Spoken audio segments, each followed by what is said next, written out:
Salam alaikum, salut à tous. Les urnes ont parlé. Alors on voyait toute la presse se lâcher, qui souvent se fait aussi le porte-parole des pouvoirs. On l'a vu avec les différents articles qui viennent de sortir, notamment le dernier encore du Figaro qui disait que les Européens attendaient la victoire de Girolamo pour rapidement faire un travail avec lui, etc., etc. Donc je ne vais pas revenir sur tous les articles que j'ai déjà publiés, etc. Alors c'est simple, l'Alliance, AK Parti, MHP et tous les autres petits partis obtiennent largement la majorité au Parlement turc. Donc déjà c'est bouclé. La majorité aujourd'hui au Parlement, elle est AK Parti et son alliance. Concernant la présidentielle, tout n'est pas dépouillé, on est à peu près à 95-96% de dépouillement, et on se trouve avec Erdogan à 49,6%. Donc ça va peut-être bouger en plus ou en moins, maximum de 0,20, puisqu'on est à 96%, et donc ça peut pas faire beaucoup plus comme variation. Ce qui veut dire qu'il a frôlé la victoire au premier tour. Première observation sur ce résultat. Je tiens à vous rappeler qu'en France, même quand c'est un primo-candidat, comme on a pu voir des Sarkozy et d'autres, hein, Macron, Hollande et compagnie, jamais un candidat dépasse 30-31% au premier tour. Là, si on avait arrondi à la décimale au-dessus, 49,6, ben c'est 50, d'accord? Mais en démocratie, il faut 50% et une voix. Donc il y aura un deuxième tour.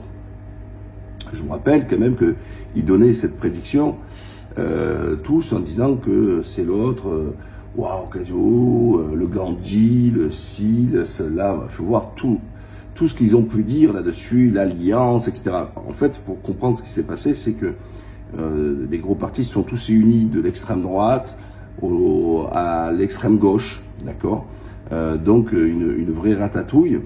Un peu ce qui s'est passé pour Macron chaque fois au deuxième tour face à la blonde, où on a tous ces partis qui se disent républicains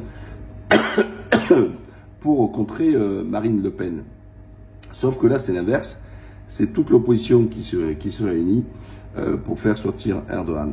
Et lui il fait 49,6 en étant un sortant, et ça fait 20 ans qu'il tient les rênes, donc c'est quand même extraordinaire. Pour un sortant de faire un score de frôler la victoire au premier tour. Maintenant, cette alliance qui a été faite, c'était pour promettre au peuple turc de revenir sur un système parlementaire. En gros, ça a arrêté la 5e pour revenir à la 4e République en France, c'est-à-dire pour un régime parlementaire où les partis font leur petit business entre eux, je te donne ça, tu me donnes ça, sur le dos du peuple. Et alors que c'était quand même le peuple qui avait voté par référendum et avait validé le régime présidentiel.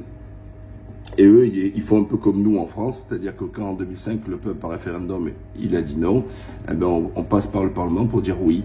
Eh ben c'est exactement la même chose en Turquie, sauf qu'en Turquie, ils ont voté par référendum pour dire oui, et eux, ils voulaient passer par le Parlement pour dire non, on arrête, et c'est nous qui prenons le pouvoir. Alors, là, ils vont dans le baba, in the bab, pourquoi? Parce que pour réformer la Constitution, et donc de faire ce qu'eux, ils pensent à un régime parlementaire, revenir comme en 14, comme avant, la magouille entre les partis, il faut les 3/5 du Parlement. Et sauf que, comme le Parlement, il est toujours sous la direction de la partie, et ne pas oublier et ses alliés, notamment le MHP, et puis les autres petits partis qui sont aussi avec. Et donc, par conséquent, l'opposition ayant, malgré leur alliance, perdu les élections législatives, ils ne pourront jamais, même si demain Girolamo il est élu, bon, ce qui n'est pas fait, il ne pourra pas faire ce qu'il avait promis, c'est-à-dire, c'était l'axe primordial. Bon, enfin, l'axe primordial, c'était faire sauter Erdogan, et le deuxième, faire sauter le régime. Donc, c'est mort. Ça, c'est bagué. Maintenant, qu'est-ce qui va se passer? Il y a à peu près 5 points d'écart. Donc, il y a, comme on dit, donc la folie, il manque pas grand-chose. Hein. Il y avait le candidat qui s'est retiré 2 jours avant les élections, Indié, là, qui fait à peu près 0. Et malgré ça, il y a des abrutis qui sont allés voter pour lui. C'est-à-dire que le mec, il s'est retiré, mais comme il s'était enregistré, il ne pouvait pas, comment vous dire, enlever son nom sur les bulletins. Il fait quand même 0,6. Donc il y a 0,6% de gens qui ont quand même voté pour lui alors qu'il n'était plus candidat. Voilà. Voilà. Et puis il y a un candidat d'extrême droite qui a fait chou blanc, qui a essayé de flatter les plus bas instincts, anti-syrien, jouer le plus Atatürk qu'Atatürk.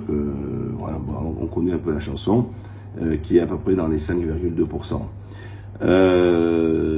Donc voilà, donc ça veut dire que pour ceux qui sont en France, en Suisse, en Belgique, enfin n'importe où répartis sur la planète, il faudra se mobiliser parce que les quelques milliers de voix qui manquent à Erdogan, c'est vous les responsables. Et tous vous disent ouais mais Kılıçdaroğlu c'est un âne, c'est sûr qu'il va l'emporter, tout ça, etc. Ben non, et beaucoup seront restés à la maison. Alors dans les premiers chiffres qui nous sortent en France, tout ça, comme à Lyon, en fait, Erdogan fait plus de 86% ou 85%, c'est des scores énormes, hein, etc. Oui, mais avec 30% de participation. Donc, ce qu'il faut faire attention, c'est qu'il faut un maximum de votants. Concernant ce qui va se passer en Turquie, il va y avoir cette campagne entre les 2 tours, et ça va être la première pour le peuple turc, puisqu'il n'y a jamais eu d'élection. La première, c'est la deuxième fois qu'il y a une élection présidentielle au suffrage universel direct, et que la fois dernière, Erdogan était passé avec 52% au premier tour, au 52-53. Donc il y aura ce deuxième tour, il faudra mobiliser. J'entends ici et là des gens, oui mais moi il me manque ça, moi il m'a pas donné ça. Franchement, il faut arrêter de se comporter comme des ingrats. Je vois de partout dans le monde, surtout dans le monde musulman, beaucoup rêver d'avoir un Erdogan, de prendre leur pays, partir de perfusion du FMI pour devenir une grande puissance, la 16e puissance économique mondiale, et un pays qui rayonne sur toute la scène. Il rayonne tellement que, regardez là, il y a, même jour, aujourd'hui, il y a les élections, je suis en Thaïlande, voilà, mais sauf que personne n'en parle, voilà. La Turquie, tout le monde en parle, ils disent que c'est majeur, etc. Parce que, mais eux, majeur, pour que la Turquie soit leur toutou, hein, on l'a bien compris, c'était pas pour le bien-être du Turc, ça se saurait d'ailleurs. Donc, mobilisation pour le deuxième tour, mobilisez-vous. Ensuite, j'ai appris des choses, mais franchement, qui me sidèrent. Certains d'entre vous, vous n'avez même pas refait votre carte d'identité, vous êtes encore avec des cartes d'identité en carton, etc. Donc vous n'avez pas pu voter, vous n'avez pas fait les enregistrements. Donc voilà, bon, seul mot à vous dire, c'est bougez-vous, quoi. Et on vote pas sur Facebook, hein, on vote pas sur les réseaux sociaux, sur YouTube, hein, on vote dans les urnes. Voilà, donc pas d'euphorie, pas d'inquiétude, mais objectivement, 5 points, c'est énorme. L'autre, il aura du mal à refaire son retard. Donc, Erdogan a de grandes chances d'être élu, mais encore faut-il qu'il faut jouer le jeu, parce que les autres, il n'a pas perdu une voix, ils sont tous allés voter. Donc ne jouez pas, vous tirez pas une balle dans le pied et vous réveillez avec un cauchemar parce que vous avez voulu pantoufler pour le deuxième tour. Donc voilà l'explication sur l'élection en Turquie. Donc je rappelle, l'AK Parti et ses alliés ont remporté le Parlement, les législatives, et maintenant il reste le deuxième tour pour transformer l'essai, puisqu'il reste pas grand chose. On parle de quelques dixièmes, hein, 49,6, 49,5, peut-être 49,8, hein, on verra ça demain. Mais à l'heure actuelle, voilà, donc c'est une claque pour les Occidentaux qui avaient tout misé sur l'opposition.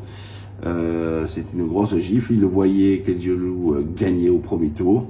Et finalité, il est à 5 points derrière Erdogan. Allez, n'oubliez pas, likez, partagez et surtout abonnez-vous. Bye bye.